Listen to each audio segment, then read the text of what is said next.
Good morning, everyone. Welcome to this morning's summer proceedings. But before we continue, may I ask our religious leaders to offer prayers. Imam C, you have the floor.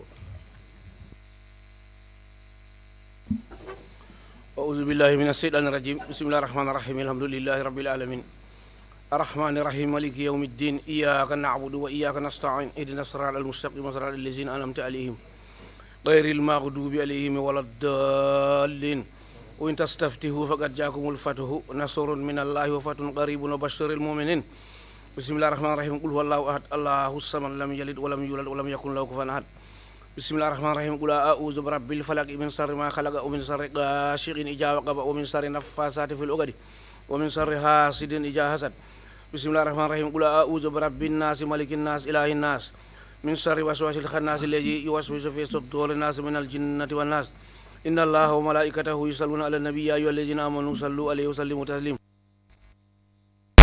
وصحبه وسلم تسليما سبحان ربك رب العزة عما يصفون وسلام على المرسلين والحمد لله رب العالمين.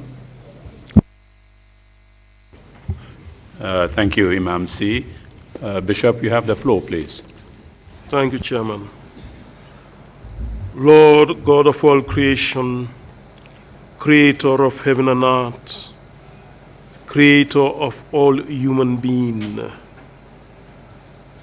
the one who have called each and every one into being.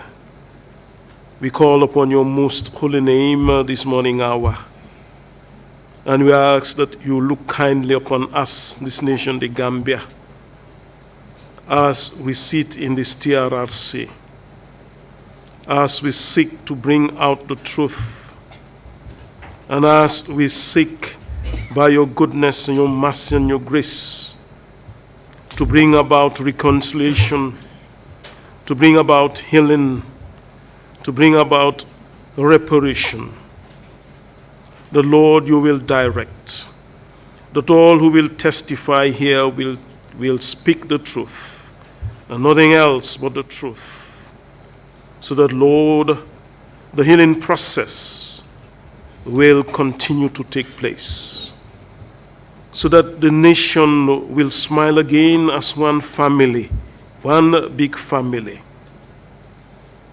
We ask that you will direct and protect and defend all that we do in this place.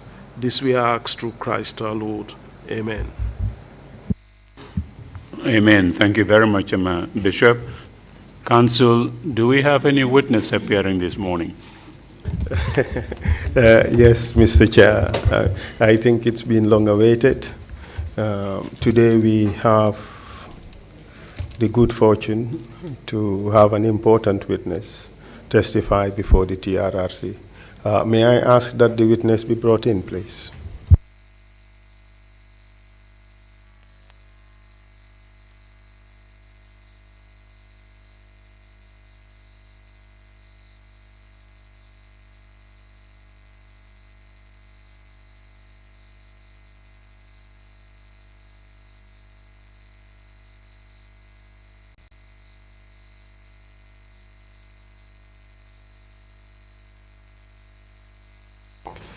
Yes, Mr. Chair, it is true.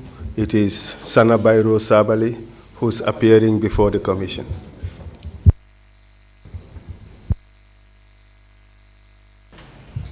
I, Sanabi Sabally, I, Sanabi Sabally, do swear that do swear that I'll speak the truth, I'll speak the truth, the whole truth, and nothing but the truth. So help me God. So help me God. Thank you. You may be seated, please.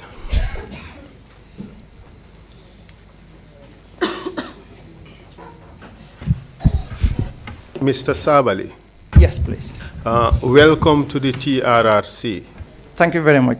We have met a few times Correct. in preparation or as we made arrangements for you to come and testify. Correct. Like I have mentioned out of these proceedings, this is not a court of law. You are not under trial.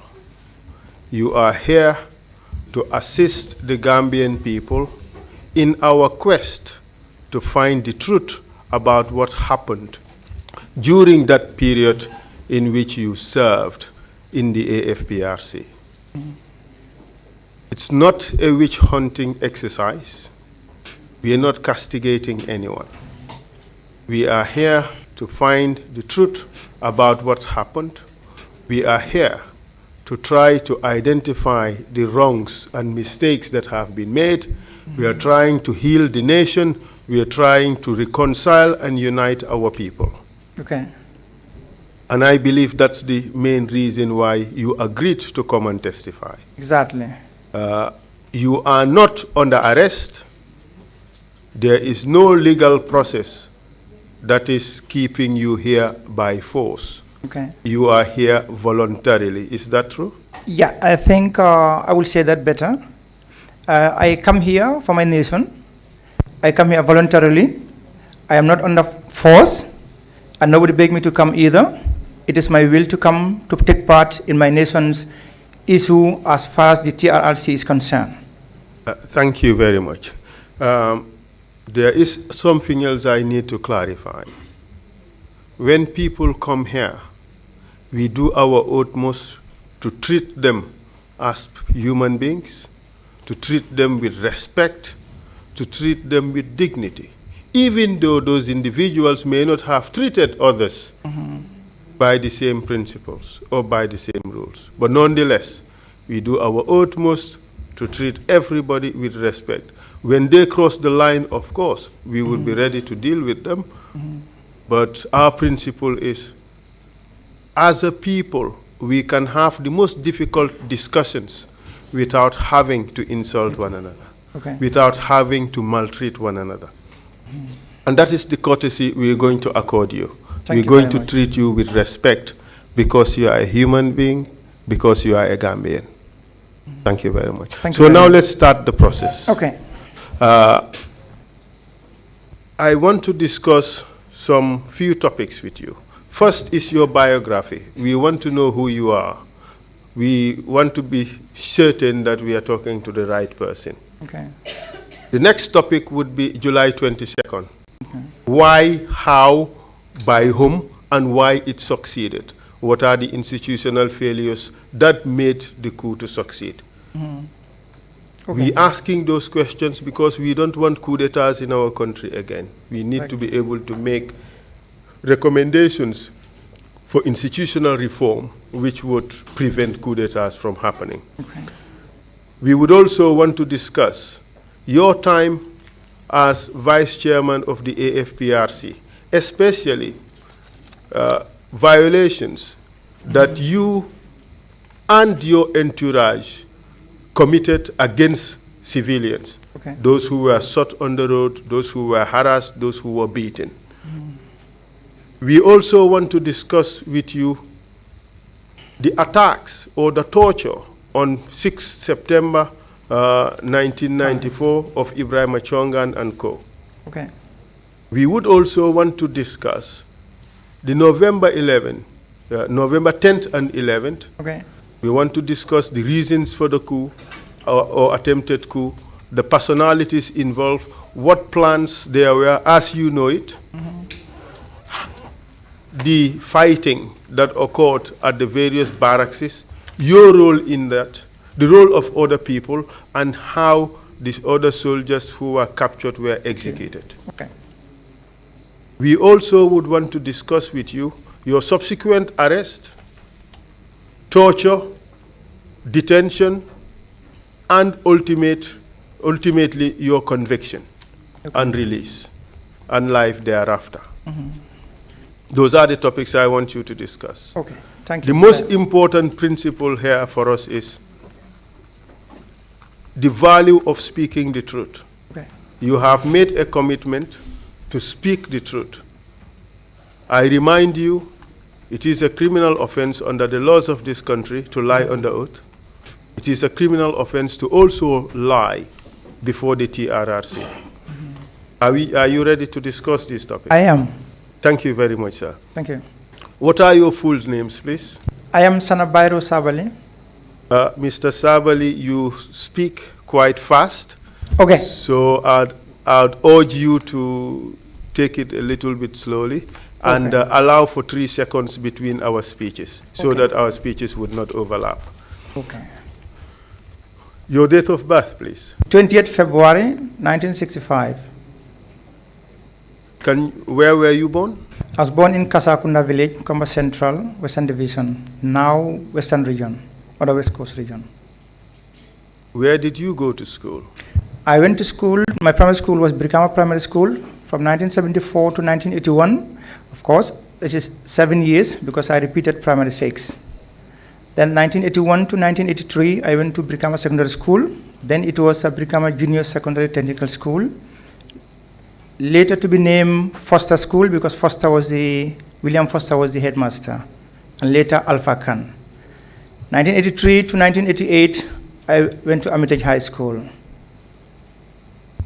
And what did you do after Armitage High School? After leaving school in 1988, shortly, I wanted to go to England to study medicine, but then my father retired from work, and the responsibility of the family hung on my shoulders, so I decided to go and look for a job. I went to Sunwing Hotel, but that was only for a few hours. It was really not conducive for me to work there. I left Sunwing Hotel, coming back foot through the stadium to where I stayed in Dipakunda. And then on my way, it was in the morning, I decided to go to Paul Maron supermarket to buy biscuit and eat for my breakfast. And then there I found a job. And then how long have you worked there? I worked there till September, October. Then I heard on the radio announcement for the military wanted recruits. And then I went and participated, and I was lucky to be selected. That was, yeah. What date do you recall? Okay, this was I was enlisted into the Gambia National Army on the 2nd of January 1989. Which intake? Intake 12. And where did you do your training? In Yundum Barracks. What rank did you attain when you completed your training? After completion of my training, I was promoted to a Lance Corporal, and shortly thereafter, I was promoted to a Corporal. For how long did you serve as Corporal? This was up to 1990. I was promoted to Lance Corporal, just in preparation to go to Liberia. Then our company commander was Babukar Jata, the B company. Which Babukar Jata are you referring to? Babukar Jata, who would become the army commander after 22nd July. Is he known by any other name in the army? It's disrespectful, but we used to call him Dafo. What does that mean? It has different interpretations. Can you tell us? Okay, from my own side is that he's very much village-like. That means he presents himself exactly what he is. He is not unalloyed. I don't understand that. Could you break it down, please? I mean, he is exactly who he is. He's very honest and straight to the point. If you give him one butut, he will keep this for 10 years, and if you come, he will give you the same butut.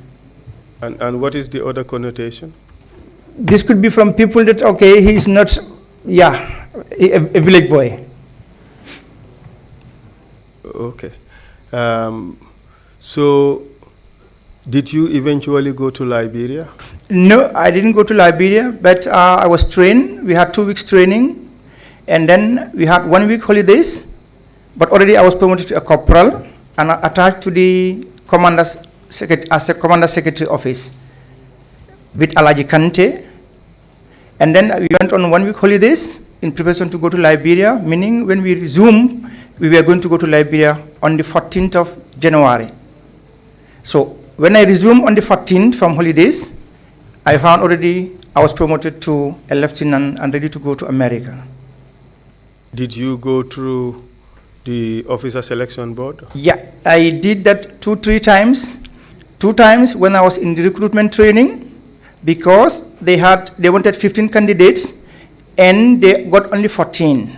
So Lamin Gassama, who was ADC to Gawara, and Dennis Coker, who were our training lieutenants, thought it necessary to put me in as a substitute to make it 15 candidates. And in these exams, I passed, but I wasn't promoted because they said I was still under training. The second training come also, sorry, the second cadet course come also. I was still on the training, but almost finishing my training. Again, I passed, but I wasn't promoted for the same reason again. So when the third training come, when the third course come, I said, no, I'm not going to take part anymore. You use my results for the 2 past exams. And that's where I held it. I never moved an inch from that line because this was all based on tribal issues. It's hard to be told, but that was the reality. And then that's how I left it. So when I resumed on the 14th from leave to go to Liberia, I found that I was promoted to a second lieutenant. Were you the only person promoted in that particular period? On that particular day, I was promoted with Yankubu Toure. What was his rank prior to that day?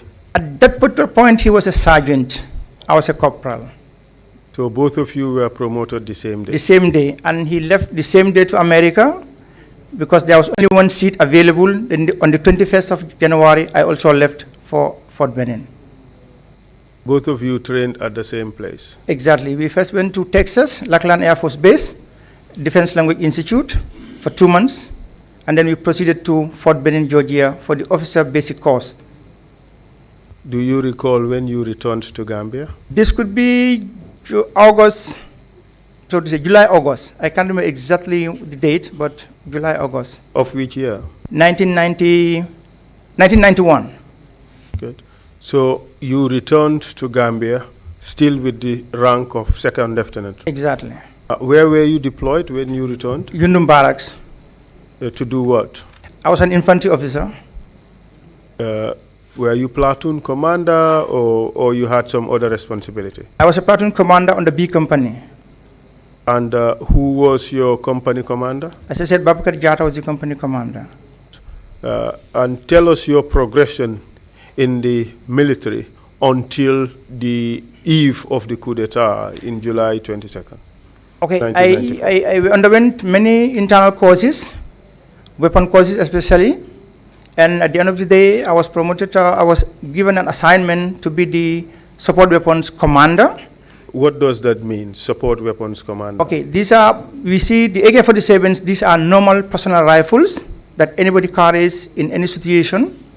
But when there is an occasion to use these heavy weapons, these are the mortars, the artillery, so to say. These were under my command. So but I did not have any men under my command, and we'll come to that, please. So basically, you are responsible for coordinating the use of heavy weapons during operations. Exactly. But you're saying that there were no men under you. Yeah, right. That's right. Okay, and what other positions did you hold? Certainly, we underwent also with our officers, General Jala, for example, but this was when the Nigerians were already here. We went on through an intelligence course, and then General Jala left for England, and then Captain Ann, Pamudu Ann, was the intelligence commander for the infantry battalion, Yundum Barracks, and then when he was moved, I took over briefly from him. As intelligence commander? Officer. Intelligence officer. Right. And what happened after that to your career? After that, I was moved to Katong, actually, because I'm speaking Dutch, because our big company was responsible for Katong military post, and we used to alternate on weekly basis. I mean, the junior officers, the second lieutenants. It was myself, Sanabi Sabally, Samper Mendy, and Obimbai. And after Katong? After Katong, then Tura was in Kudang, Yankubu Tura was in Kudang, but he was under Farafenye, because 2 battalion was responsible for Farafenye. Then I was moved from Katong to Farafenye, to Kudang, but under Farafenye. So you are now in the same place with Yankuba Toure again? No, I took over from Yankuba Toure. You took over from Yankuba Toure. Exactly. And what did he do when you took over from him? He returned back to Farafenye. And for how long did you remain in Kudang? I remained there until 1993 independence time, or certainly before the independence. I was asked to come on loan to take part in the parade, I refused. Why did you refuse? Because the parade was under 1 infantry battalion, which is Yundum, and they had officers who were capable of doing the same job I was called in to do, and I was not under 1 infantry battalion but 2 battalion in Farafenni. And I didn't get any information whatsoever from my company commander. Rather, the information come on radio to say I should report to Yundum Barracks, and I refused. Is it normal? It is normal. Good. So you were not sanctioned for refusing? Nay, my refusal was based on that I had to receive orders through my command, which is Farafenni, and not Yundum Barracks directly. So you did not participate in that parade? Eventually, it was like no more loan, but I have to be transferred. And I was transferred, and I was happy with that, and I came back to Yundum to take And the part. transfer this time was done formally through the right channels? Exactly. So you moved to Yundum Barracks? Exactly. Which year was that? This was 93. Okay. So you remained in Yundum Barracks until when? I was there until shortly before July, a week or so, or the same week exactly. I was transferred back to Farafenni, but now under the GNARS, meaning the Gambia National Army Training School. Okay, we will come back to that issue. Okay. Your transfer to Farafenni in July. But let's say we fast forward. Okay. After July, you became vice chairman of the AFPRC. And in 1995, January, there was purging within the AFPRC. Mm-hmm. You found yourself in jail. You served 9 years in prison, and then you were released. What Right. did you do after that? After my release, Yes. After my release, I went to Senegal. This was on the 16th of February, and I came back on the 17th to attend the Independence Parade. And then after the Independence, on the 21st, my life was attempted on, and I had to leave the country for good. Can you explain that? What do you mean by your life was attempted on? Explain how that happened. Actually, it's a long story, but to cut it short, I have to be grateful to one Sehu Bijaju. He lives in Sukuta. And 6 months before my release from prison, he came to the prison to visit me. Actually, at this point in time, I had no visits. I was not allowed anything.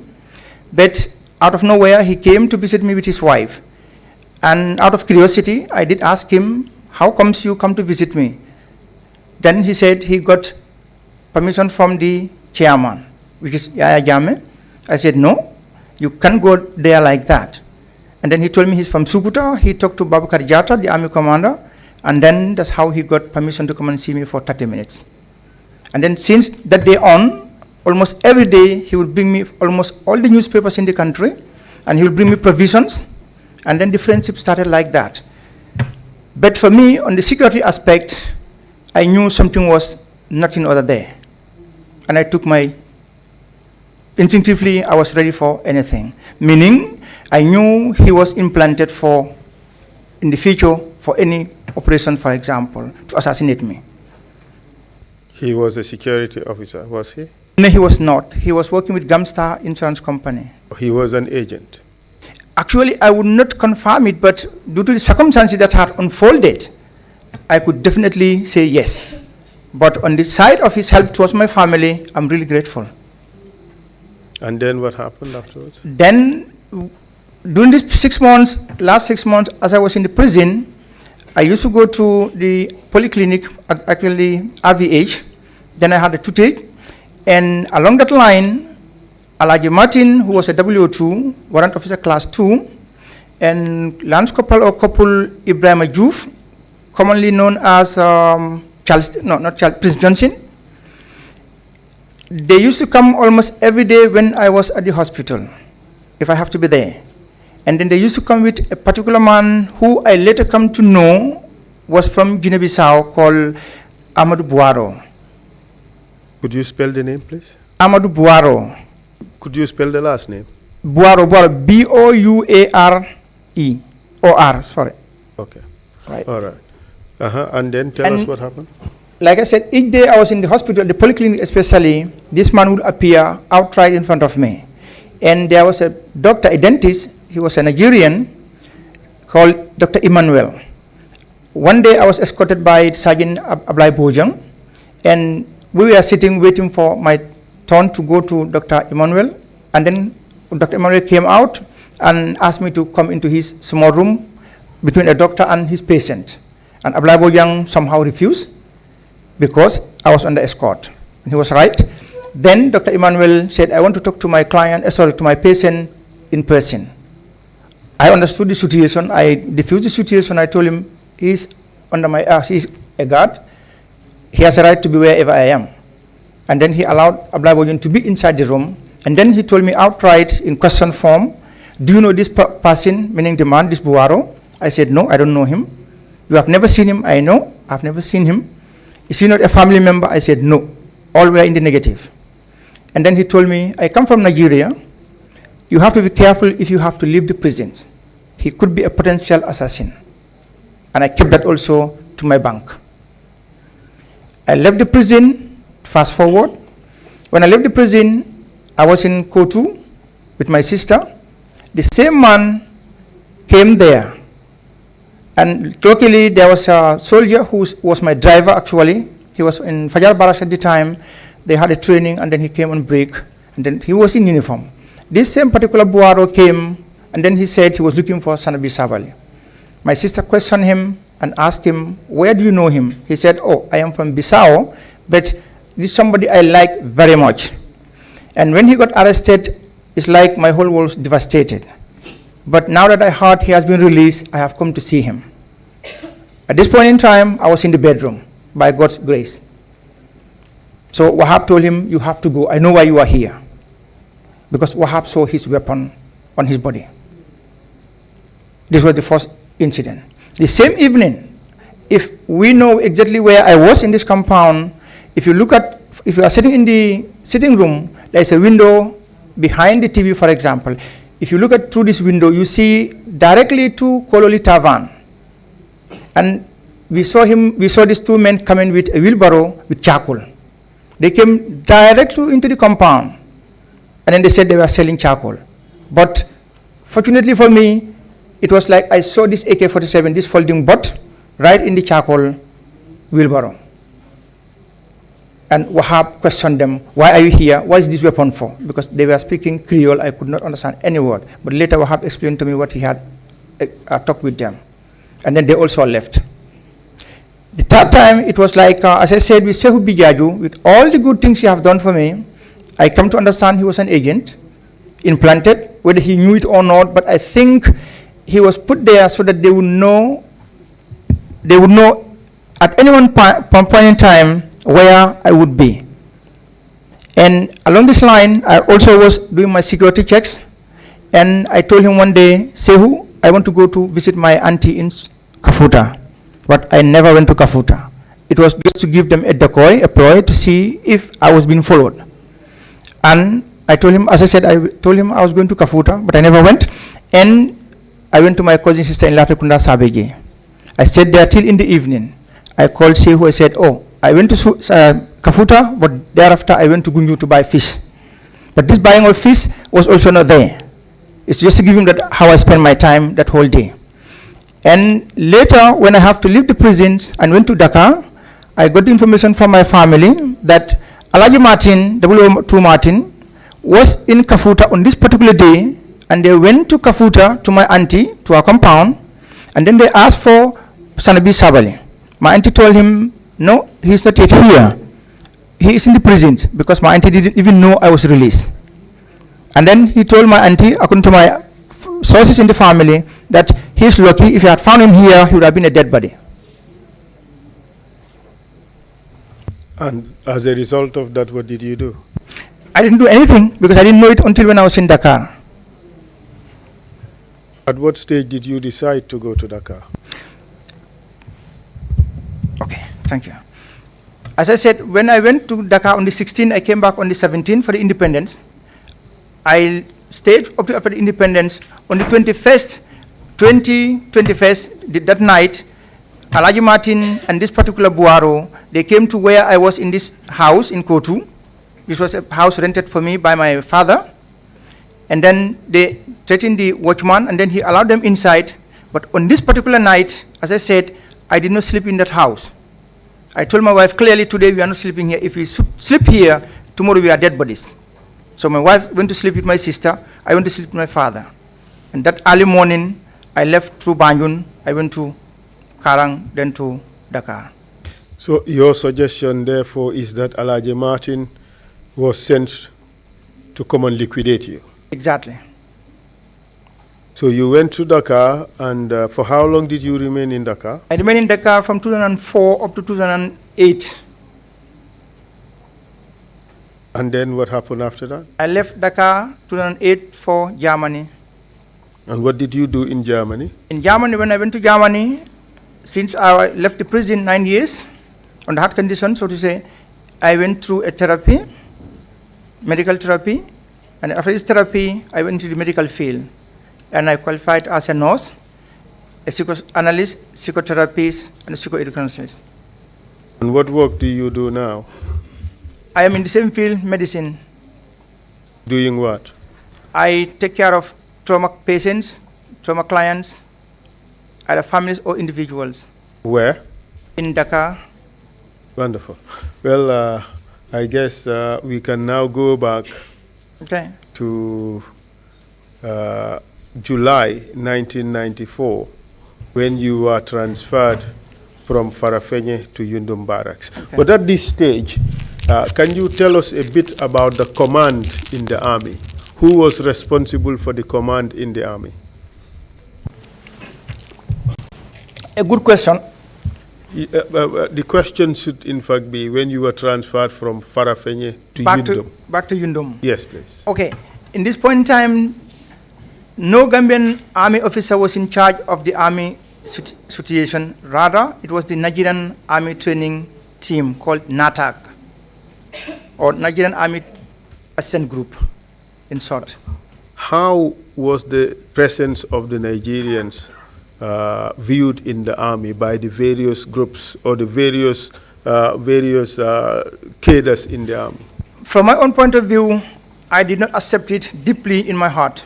I never accepted it.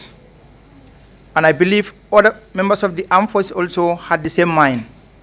Why didn't you accept it? Actually, the protocol as we saw it was that when the Nigerians come into the country, this was normal between a government and a government. Security help is okay, assistance. When they came in, we were thinking they're going to help us, assist us as trainers, like we had before with the British Army Training Team, the BAT. But when they came in, they sat in all the positions, key positions in the military.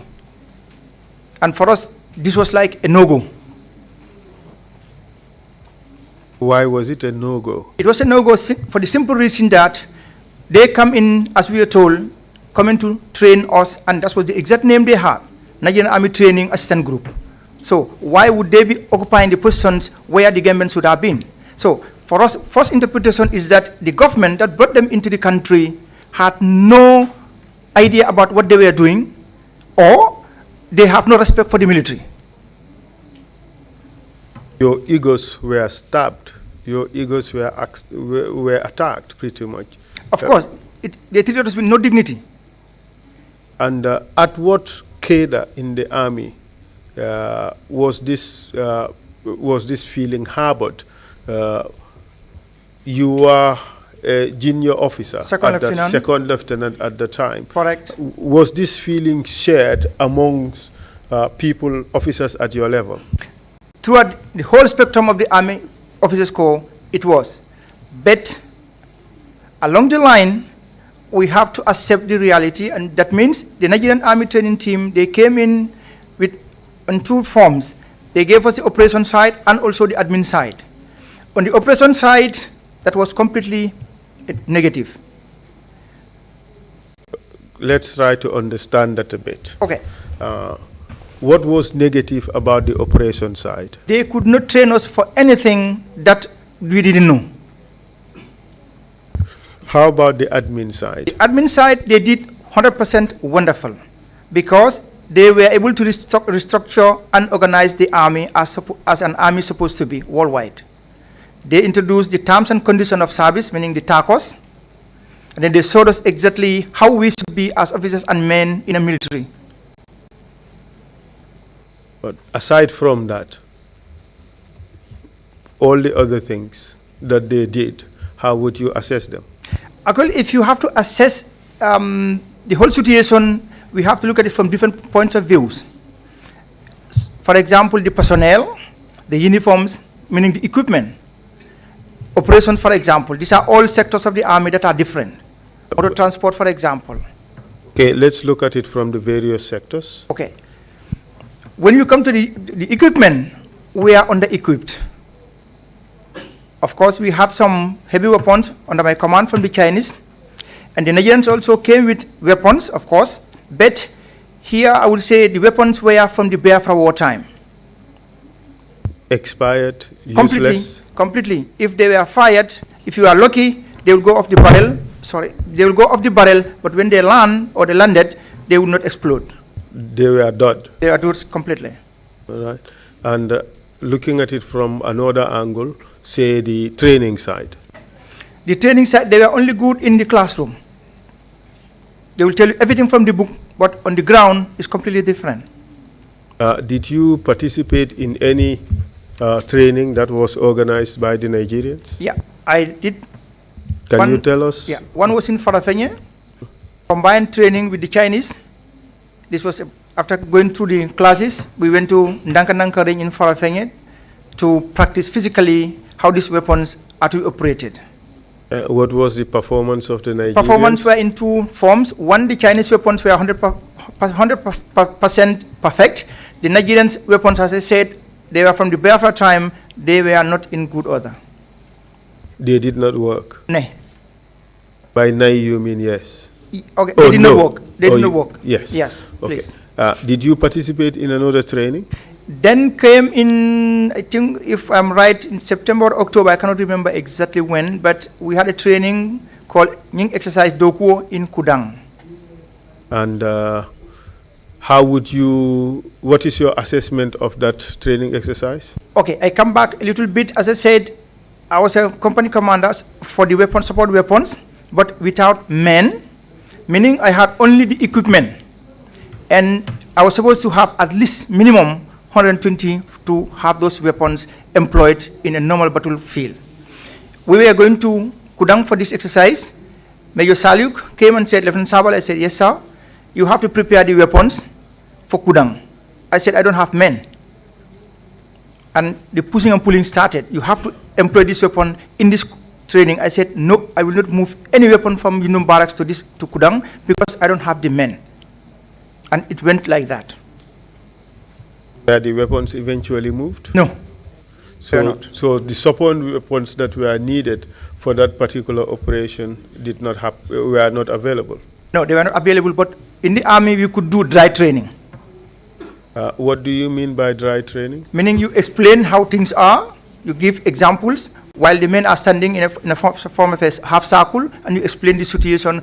Who should be the gunner, for example, if you are military minded, they know exactly what I'm talking about. Who should be at one flank, when this weapon should be employed and when not. Basically simulation. Exactly. Good. Correct. Did the training take place in Kudang at all? It took in Kudang. Did you participate? Yes, I did. And tell us about the training. As far as I'm concerned, in a nutshell, it was half-half, successful, not successful. Overall, it's ambiguous about that's how you are being ambiguous. Overall, was it a failure or was it a success? I would say failure. If I would say failure, that means totally unfair to the Nigerians. But as I said, when it comes to the admin side, this was perfect. But when it comes to the operational aspect, it's a no-go. It's sad to say. The operational aspect failed. Yeah, correct. Can you tell us some of the reasons why you think it failed? We were not prepared to go to Kudang in those times because we are understaffed. One, we don't have the correct equipment. The vehicles were not proper. The arms and ammunition also were not in good order. We are not totally prepared. How about the operational guidelines? Fine, as I said, everything comes from the book. This they could tell you A to Z correct, but employed on the ground, this is two different things.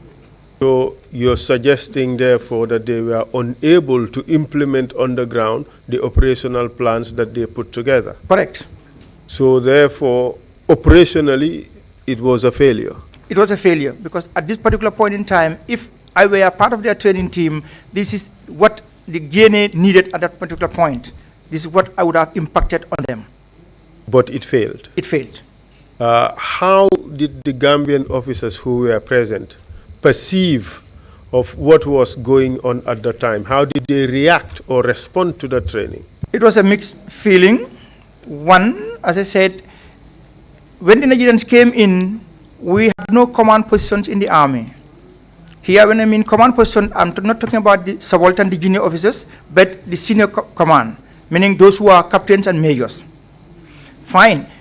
As a training team, for me, I would have expected them to, any command position being held by a Nigerian, to be seconded by an GNA officer at a particular point, so that we would be learning from them. In the event they have to leave the country at the end of their term, we would have been ready to operate our army for ourselves. But this had not happened.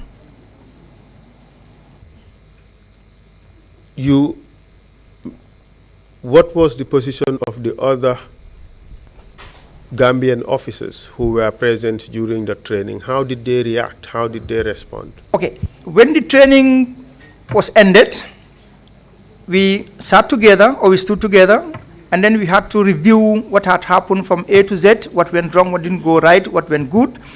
At this particular point in time, the senior officers of the Gambian National Army were so embarrassed, or disgraced, so to say, to a point that personally I felt it was better even if I was not in the military at the particular time.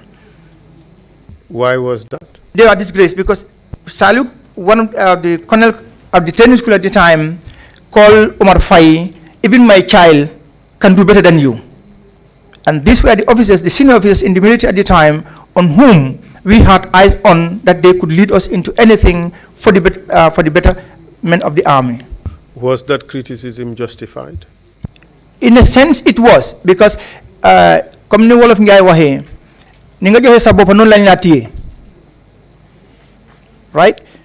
Because at this particular point in time, there became in the army self-interested individuals, and this was particularly in the senior army officers from the Gambian National Army side, meaning they knew the Nigerians would leave eventually, but also one or two people have to be trained as army commanders. And this was in line. Umar Fai was sent to America to study to become army commander potential. And along that line, infighting was in. Hypocrisy, if I would call it better that way. And it was like everybody was fighting for himself to become the army commander. Mr. Sabally, feel free to speak in whatever Gambian language you would like. Okay. I know you speak multiple languages, so feel free. This is an entirely Gambian process. Okay. It is important that some of our people out there who could not understand English to also have an idea what is happening here. So feel free to switch, as you please. We have interpreters, they're here to assist. Okay. And I would in fact be particularly grateful if you could at this stage maybe switch to Mandinka or to Fula or to Wolof, whatever suits you. But feel free to speak in whatever language you want. Mbari Mandinko na kamoilal coming for tenting na sojar kundato watoto during our army at that particular in short time. segments. Okay. Allow them to change. Allow them, the interpreters, to change. Yes. Okay. But I hope I'm not taking their job from them. No, they would speak in English. You would be speaking in Mandinka. I just allow them to change. Are we okay in the booth? Yes, Mr. Sabally, you were talking about the problems that arose in the training in Kodang. You got to a point where you were telling us about the jockeying for position, right, for the commandership of the army. So could you continue talking about that in Mandinka? Okay. Mbadi Mandinka na kamoilal. Konka mimfono wole nyintiko na sojar bundato Gambian National Army to watora 1994. The interpreters would now speak. Okay. Can you take that again, please, and in short segments, huh? Mbadi Mandinka na kamoilal. Fellow Mandingas and those who can speak Mandinka. Is that within the army at that time, Gambian National Army, the Gambian National Army, at that time the leaders were Nigerians.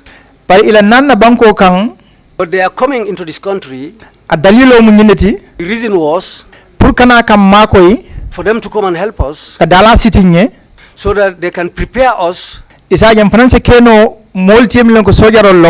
that they will also become very good soldiers, so that the country will recognize them, so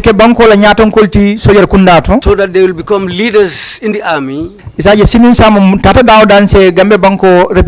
so that wherever they go they can represent the Gambia correctly. That's the way they thought it should be. But when the Nigerians came here, they were blown and removed from their positions. Well, they didn't come with respect. Even what they know, the Gambians, even what they know, if they say that, they will say that's not it. So they came to realize that they themselves belittled themselves. As what Mandikas say, well, the cobbler prepares your juju as he saw you. That belittlement, well, it is they themselves who placed it on themselves. But another for Temboto, it came to a point, they came to a point and saw that, well, they are in fact teaching the Nigerians. Because they didn't come here by themselves. People brought them into the country. As the government, the sitting government was the government which brought them into the country. That was the PPP government. If you have a log in your compound, and it is standing in the middle of your compound, anybody who passes will come and kick this log and fall down. If you want to cut that, you have to cut it and uproot it totally. This was the first reason for the coup d'etat. Okay, thank you very much for that. Of course, you had other reasons for the coup d'etat. Exactly. Could you kindly dilate on that? Actually, it is an open secret. You are testifying now in Mandinka. Oh, okay. We are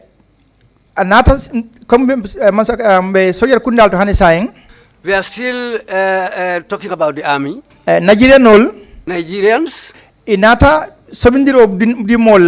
they came and informed us.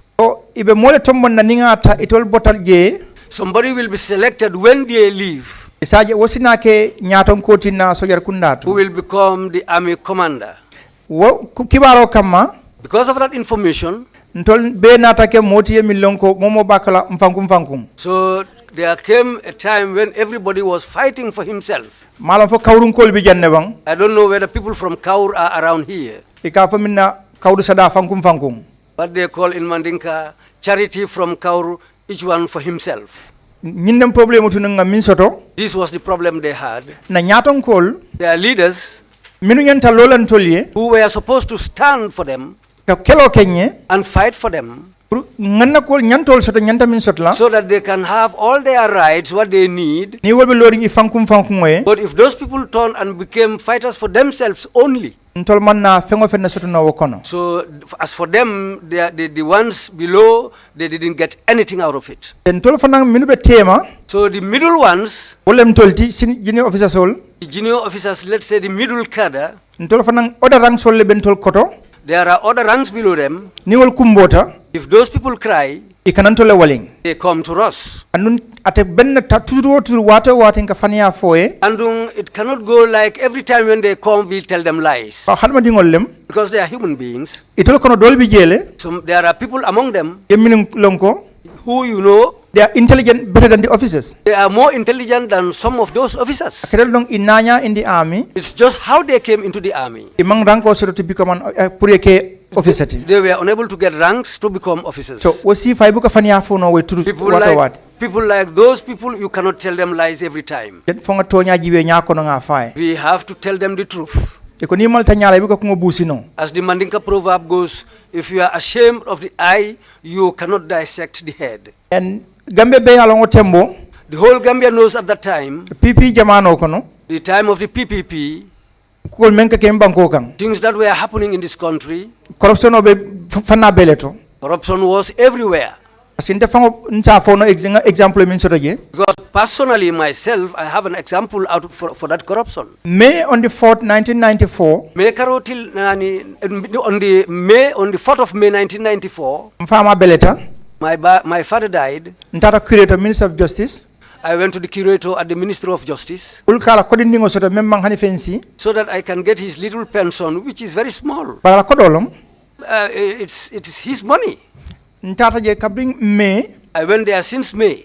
for July take over time Up to July, the time we took over, lungolum kata jele every day I got there. ala tilwotil And every day. fo lundo musudo bije Till one day, there was a woman there. secretary lom She was a secretary. akoni officer She told me, officer, gis na le toujours ya nge ñew fini I see you every time you come here. mine ke nati jang What brings you here? nka atole kan nati jang I told her, you are the people why I am here every day. natam fama la ko dole kam I came to collect my father's money. akoni ko ibe ibulole bule jibo kono yadi molla yene fama la ko do soto She told me, you have to put your hand in your pocket and give something to these people, then you can get your father's money. wolu nem fama taji That's the day when I stopped going there. the same issue kabinga take over ke The same issue since they took over, wakata aljuma lungole that was on a Friday, sibito dimaso Saturday, Sunday, ene lungo Monday. the director membe nunje The director who was there e mokina anala file sent somebody with a file. anata fo vice chairman's office He came up to the vice chairman's office. ya bula dunta They allowed him to come in. akon nyambota curator le He told me, I am from the curator's office. nata pour ye fama la ko do sign I came for you to sign your father's money. nka murung ibota damen I told him to go back where he came from. ila position you have to respect it You have to respect your position. ye murung yesi gentele bine walinna Go and sit down there. I will come to you. andu ngakalo nyaman tata fo And je that's how I did it. I am went fama la ko there. do sign I went there to sign my father's money. nka e manyana nala parce que position be mbulu bitiloto I told him, you shouldn't have come to me because today I am in a position. ebe place o minto mobe la place olom The position you are holding is everybody can hold that position. ne aje nata nu jang na fama la ko do le be jang nata wala kamma The reason why I came here, my father's money was here. That's what I came for. woto walanna nkoy koy murung ibota damen That's why I told you to go back where you come from. jutu ne ante nunde It wasn't that I belittled you. Thank you very much, Mr. Sabally, for that. In your documents, in your write-ups that you provided us, you have also listed some reasons as to why there was a coup d'etat. Right. And I'll just read out some snippets Okay. and get you In line. to weigh in on that. Okay. Here in one paragraph, because what I have may be different from what you have in terms of the arrangement, you said there was political intolerance, oppression, and autocracy to the last degree, and the mere readiness of the Gambia armed forces to enforce their rights as Gambian citizens only resulted in a change of government without any bloodshed. Correct. So your view of the political situation at the time was that there was political intolerance, Right. oppression, and autocracy. Right. Do you still hold that view? Of course, at that time, 100%. Thank you very much. We would switch back to Mandinka at some stage. Okay. At some point, also in your write-up, you said as follows, quote, "We felt if we want to live, we have to fight." In brackets, from the saying, if you keep pouring water in a rat hole, the rats will come out fighting. Correct. That is your statement. So you think you were pent up in some rat hole and water was being poured in and you had to come out. You were compelled, as you believe, right, to change the democratically established order. Correct. That's your position. Correct. You have also indicated that the GNA must have the courage of its convictions and find violations where they existed and correct them, to preserve life and the dignity of the human being and to limit suffering. Correct. So in a sense, you arrogated to yourself the responsibility to be the watchman of the country, to see where violations existed and you correct them. Correct. Was that really the role of the military? We did not arrogate this to ourselves, but from the Constitution. We believe in any genuine democracy, the Constitution is the supreme law. And we, as the Armed Forces of the Gambia, coupled with our Gambia Armed Forces Act, we had a duty, a bounden duty, to help preserve the country, protect our national integrity. Yes, that is true. But protecting the national integrity, right, and protecting the sovereignty of the country, right, is in fact not to hold coup d'etats, is in fact to protect the country from external aggression, okay, and not to interfere in the internal matters, in internal matters, and correct, not to be the custodian of law and order. Point of correction. Please go ahead. The Gambian National Army is not only there to help the country or to help the country to defend itself in terms of external aggression. Before you can defend an external aggression, you have to defend yourself. And as I said, the Constitution was there for everybody. We are not there ready to salute any individual who was not there to uphold the Constitution. If you break the law, why do we have to uphold that law when you are the custodian of that law, when you are the people who promulgated those laws? I just wish to understand the mindset, okay, that led to the coup d'etat. So was it, or is it your view that as soldiers it was your responsibility to correct wrongs in the society? Was it your responsibility to find violations where they existed and to correct them? Okay, if we would say in the society, that would be far-fetched, or that would be a wide net. But as I said here, we were only dealing with the government directly. And we had the Gambian National Armed Forces Act, where we are all sworn in to uphold our duties to the nation, not to any individual or a particular group of people. That is accepted. That is what you are expected to do. Right. But of course, you would agree that it would be too much of a stretch, right, to give to yourselves, or to think that it is your responsibility as soldiers to find violations that exist in our society and to correct them. If we had not done that, would have failed the nation.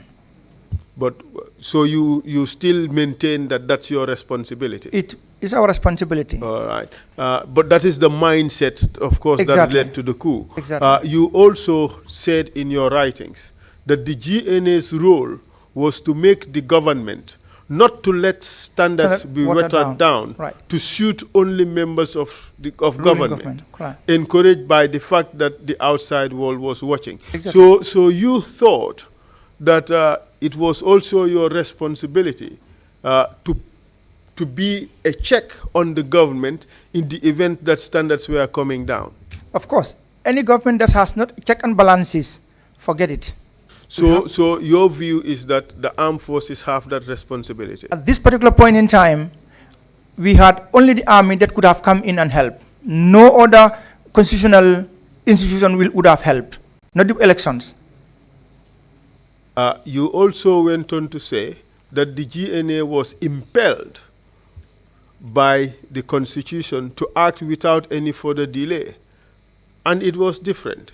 It touches the government as its most sensitive person, point. right?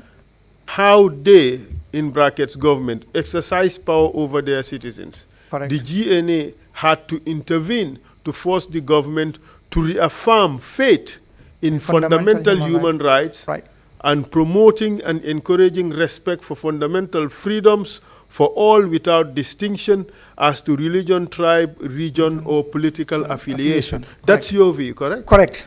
Don't you think you are descending in the realm of politics where the army should have no business? But if you would exclude the army from politics, what are we? Are we not citizens of the country? Don't we have say it in the matters of our country? No, the army should not be involved in politics. Then we are not citizens of the country. No, you are citizens of the country with limited responsibility. Your responsibility is to protect the state from external aggression. Your responsibility is not to be a watchman of the state to see whether fundamental rights are respected or not. That is not the job of the army. Would you agree?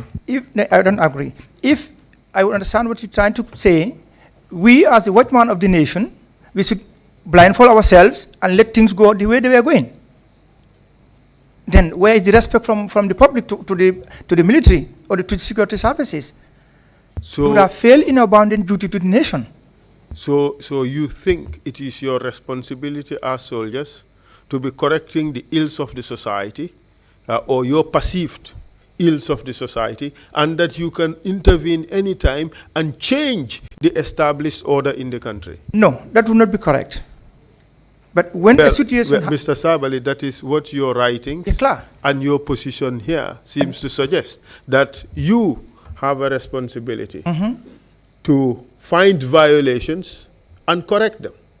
You have a responsibility to prevent violations and human suffering. You have a responsibility to ensure that the government standards don't go down. Correct. These are the responsibilities you think you have as a soldier. It is not thinking. This was the reality. Here, when I said so, I was talking directly from the military.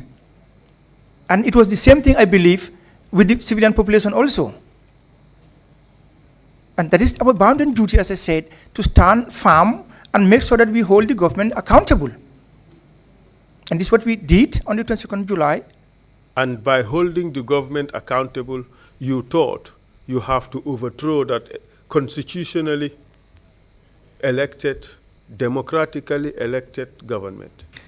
It was a democratically elected government, but if I would ask, we don't know how many times we've tried to get in touch with the government directly for talking.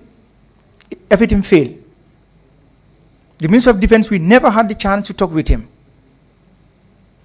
Yeah, and I believe... That may all be right, but what we want to understand is how the junior officers who carried out the coup understood their responsibilities as junior officers, how you understood your responsibilities to the nation. Because if this is the view that the soldiers or officers at your position would hold today, don't you think it would be fearful for Gambia? Fear could, yeah, you're 100% right. If the same situation is there again, I believe the nation will get up and tell the government, hey, go. But Mr. Sabally, can't you distinguish these two? The nation, the people, civil society getting up or rising up against the government is different from the military taking it upon itself to overthrow a constitutionally established order. Don't you see the difference in the two? Unless if you want to tell me the military is not a citizen of this country. Yes, the military are citizens of the country. But the military, it's excluded from direct participation in the politics. 100% correct. So therefore, you cannot descend in the realm of politics to try to correct the wrongs in the society. When things go abnormal, you follow those abnormalities. So you also become abnormal. Right, correct. And if we understand it that way, because I want you to understand, we were exercising our bounden duty as the military. And in exercising our duty, we felt it necessary to remove the government so that we institute another government. So this discussion is just to understand the mindset, Correct. why the soldiers did what they did, and if this is the mindset that still exists in the army, perhaps maybe you are right that Gambians need to be fearful, and maybe this is one issue that would need to be corrected. The mindset of the soldier in the Gambian National Army should be reoriented in the right direction so that we would not have coup d'etats again. Because what you are saying, Okay. if that is right, if that is the mindset of the officer in the Gambian National Army, then we are at the mercy of the army. There would be unending coup d'etats in this country. Don't you think? Point of correction. No. Go ahead. This would not be the mindset of the military. It has never been. It was an occasion. If you have a cancer and you go to the hospital, it needs quick surgery. So in fact, you are saying that the position that you arrived at is not the position that one would find in the normal regular army. Correct. So this was an aberration. It was a completely different setting. If I understand the word aberration. That this is different. This is out of the norm, out of the ordinary. Okay, correct. Yeah. So it was just there for you and like-minded persons who took it upon themselves to correct the ills of our society. We did not take it upon ourselves. It was a necessity. We are carrying out our bounden duty to the nation. But let's get it correct. It's either normal and appropriate or it is abnormal. Which is it? Was it normal for you to do what you did, or was it abnormal? Up to the time we took arms and went for the government, it was normal. But from the moment we took arms, it was abnormal. It was an illegality. Illegality in the sense that we are going for the government. You knew you were stepping or overstepping your authority and your responsibility as soldiers. We went with responsibility. You were overstepping your duty as soldiers. I don't understand what overstepping has to do with this issue here. We are carrying out our duties as military, a national duty we are carrying out. So was it your national duty as a soldier to overthrow the established order, to overthrow the democratically elected government? Nowhere in the Constitution is a coup allowed. Nowhere in this world. Nowhere in any law is a coup allowed. Yep. So by staging a coup, you are taking it upon yourselves to embark on an illegal venture. 100% correct. So therefore, your position that it was your responsibility as soldiers to correct the ills in the society is a misconceived notion. No. You still maintain that it's your duty. Right. Okay. Well, how can that be your duty and that it would be illegal for you to act on that duty? Laws are promulgated by individuals or a group of people, in this case the politicians. If I know when I go left what the dangers are, I will make sure that I make a demarcation there so that I don't get those dangers across on my head. And these laws promulgated so that no military can come in to take over the government. But I can tell you 100%, if you want to find any good administration anywhere in this world, go to the military. But we are not there yet. Where we are at is trying to understand the mindset that led to the coup d'etat. You think it was your constitutionally given responsibility to remove a government that you believe was not performing for its people. Correct. That is your belief. It is not my belief. It's in the Constitution.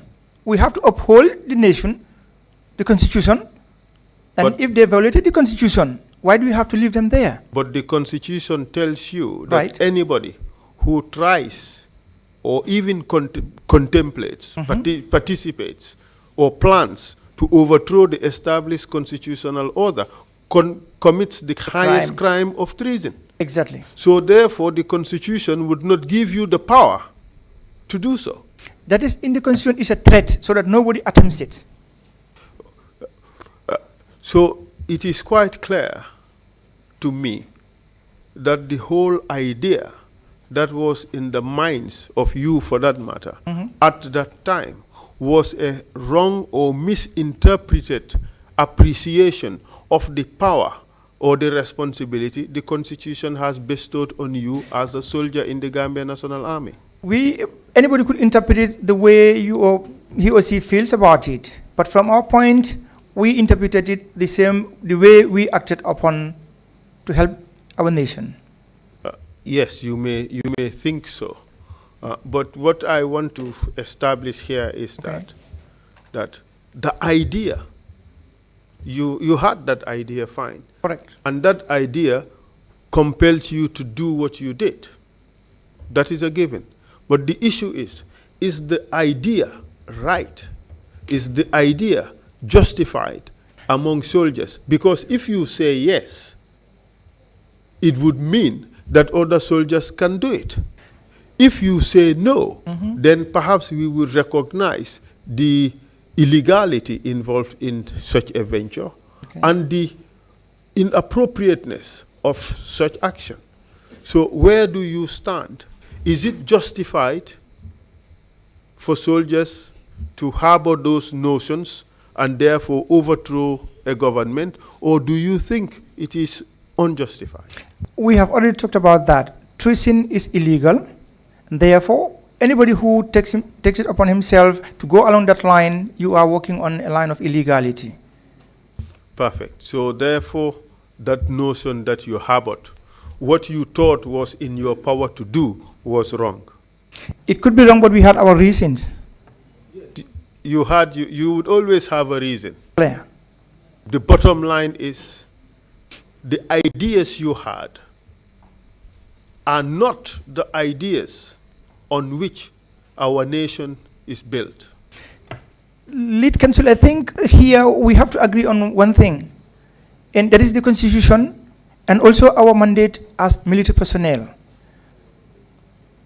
Your mandate as military personnel could only be understood vis-a-vis the Constitution. Correct, 100%. Because it is subordinate to the Constitution. Correct. The Constitution is the highest law.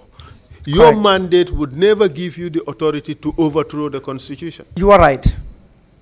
So therefore, the ideas that you had, that the Constitution has given you the responsibility to make sure that standards don't go down, the idea that you have to make sure that there is no mistreatment of a person in this country. Certainly. The idea that you have that it's your right to prevent any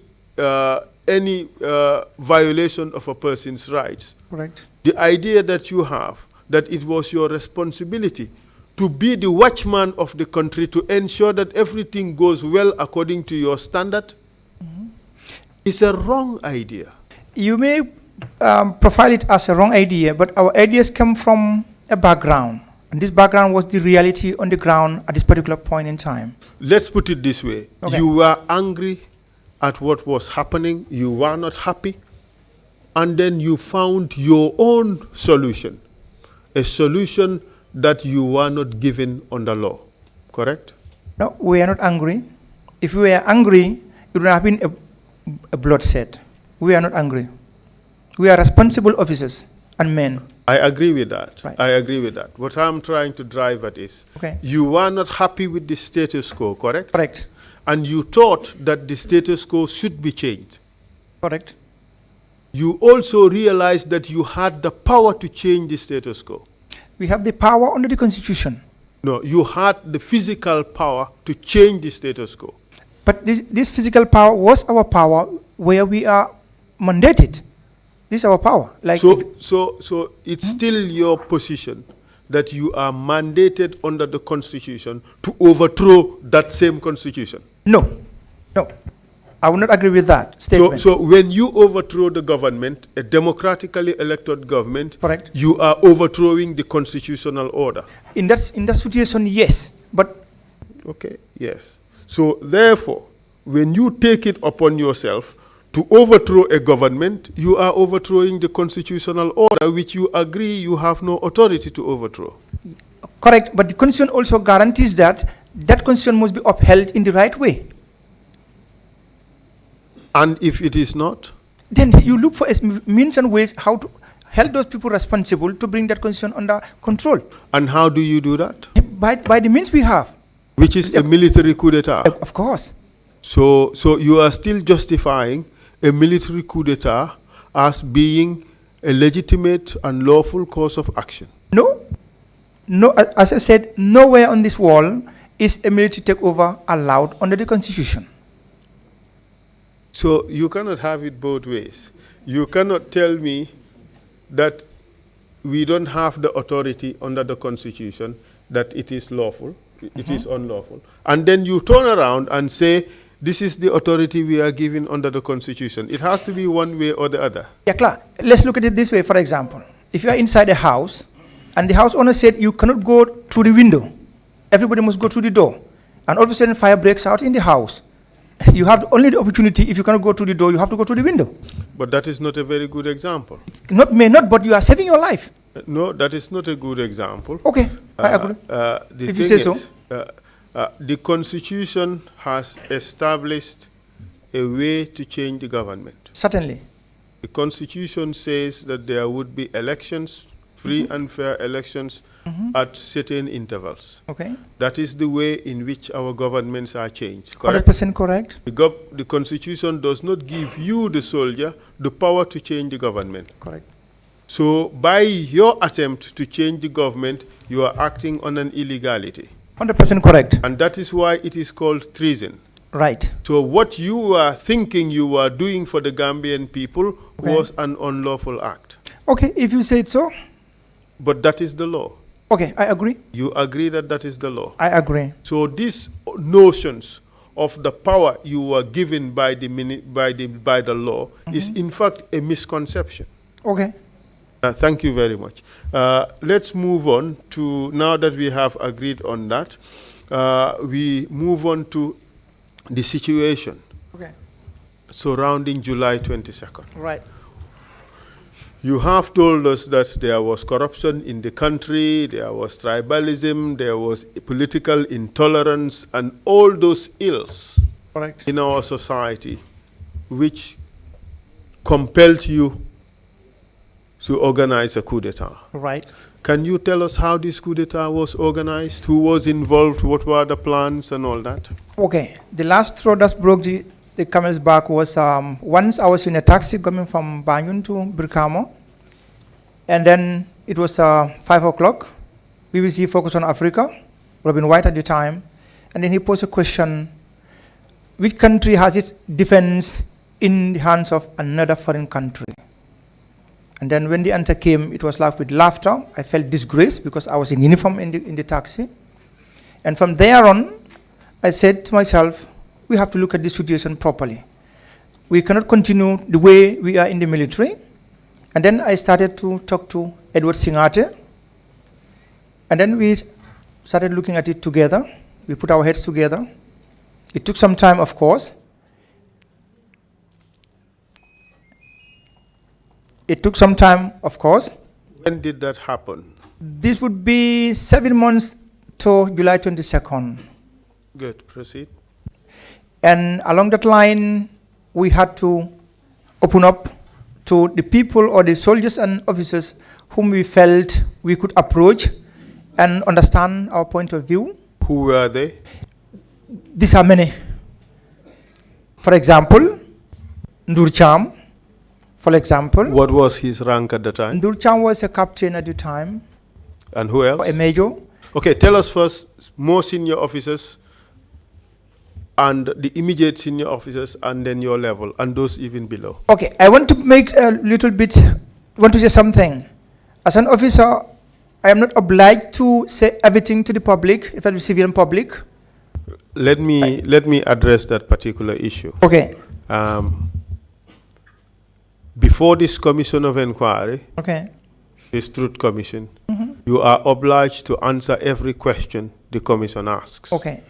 If you have to say something that is an official secret. Okay. This is official secret. Information that is classified as official secret. Correct. We can clear the room and you would answer. Okay. This Right? yeah. But you cannot say you would not answer a question of the commission. Now it's clear. Unless by answering that question, you may be incriminating yourself. You have a right not to incriminate yourself. And even at that, the commission can compel you to answer, and then if they would be willing to give you use immunity for the answer that you provided. So the law clearly is that you have to answer the question. Okay. I was not thinking on the incrimination side, rather on the classified information. Okay. All right. Well, the self-incrimination has already been done. You are planning a coup d'etat. Correct. Okay. But that coup d'etat succeeded. So, so the success of it supersedes, and all the other illegalities can be put aside. So there is no incrimination here. If you think there is an official secret, you can write it down, and we can pass it to the commissioners, and they would see it. But you would have to answer questions. Okay. Thank you very much. I will. Proceed, please. Okay. As I said, we are trying to find a better team together, a solid team, secretive, and determined. And this took us almost 7 months to get to a point where we had a particular team, a closely knitted team together. That was myself, Second Lieutenant Sabally, Second Lieutenant Edward Singate, Second Lieutenant Sadibu Hydra, Second Lieutenant Yankubu Toure, Lieutenant Yaya Jamme, I think Major Ndur Cham, Second Lieutenant Alaji Kante, Second Lieutenant Alpha Kinte, and Lieutenant Basiru Baro. Any captains involved? No. Do you know a person called Captain Mamad Cham? I know him very well. Was he part of it? I would not say, in another I can say yes or no, but here from my own side, no. Let's not divide it according to sides. Let's put all sides together. Okay. Was he part of it? To my knowledge, no. What do you mean by that? I'm watching your words. To my knowledge, no. Right. Did you receive information as to whether he was part of it? No. Did you discuss his involvement or potential involvement with anybody? At the preparation and planning stage, no. At other stages? On the 22nd July, Edward Singate came with the information. That what? He would be part of us. He would be or already was part of it? He could be part of us. There was a suggestion. If we could cope him in. Do you know whether Singate had informed him and sought, just hear the question, and sought his blessing or support before 22nd July? This I wouldn't know because Edward had never told me. Okay. So, but as far as you're concerned, on the eve of the coup, the most senior officer involved was Nur Cham. 2 days before. Up to 2 days before. Right. Was Nur Cham. Okay, now that will be on Wednesday. So can you tell us quickly a bit about the planning? We have 1 minute to the first break. On Wednesday, this would be on the 20th, if I'm right. We had our last meeting to wrap up things together. And then because Jawara was supposed to come back the next day. So actually we wanted to stage the coup on the 21st, right from the airport. So we went to have our final meeting. Where was that held? This was at Fajara, at the big site, where Jame was staying, the military office at the time. Military the police? Paramilitary. Okay. Military police, so to say, exactly. Who was in attendance at that meeting? It was myself, Lieutenant B. Sabally, Second Lieutenant B. Sabally, Captain Lieutenant Sadibu Hydra, Lieutenant Yankubu Toure was in Farafeni already. Lieutenant Jame, Ndur Cham, How about Minte? Second Lieutenant Edward Singate. How about Minte? No. What happened to him? Which Minte? Lieutenant Minte. No, he was never part of it. Never. No. Kinte, I mean to say. Kinte. Okay, before all these days, up to this point in time, along the way, they dropped out. For example, Lieutenant Basiru Barrow, came and said, I cannot take part anymore, and he was out.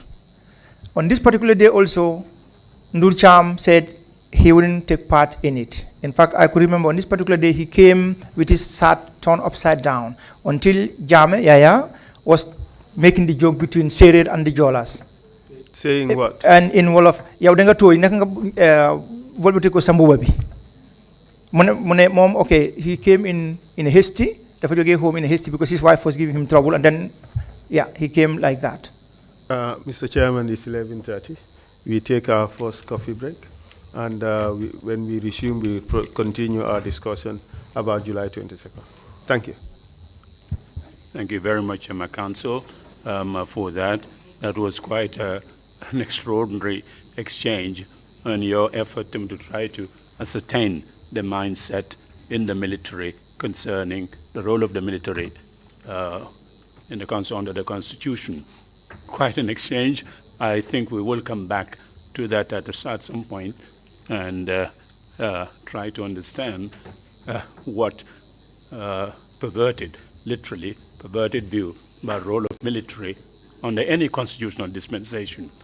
But let's take a break, 30 minutes, come back at 12 noon. Meeting is adjourned. Thank you.